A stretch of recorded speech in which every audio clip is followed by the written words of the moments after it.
નમસ્તે મિત્રો, સ્વાગત છે નિશાકોરડા ન્યૂઝમાં અને જોઈએ આજના સમાચાર।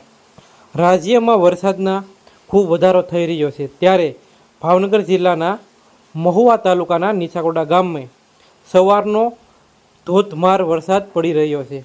ત્યારે જોવાનું એ રહ્યું કે આ વરસાદ હાલ ક્યારે બંધ થશે, કારણ કે ગુજરાતમાં ખૂબ જ વરસાદના આગાહીને લીધે મહુવા તાલુકાના નિશાકોરડા ગામે સવારનો મુશળધાર વરસાદ પડી રહ્યો છે। રિપોર્ટર ગૌતમ ડાઠિયા, નિશાકોરડા ન્યૂઝ।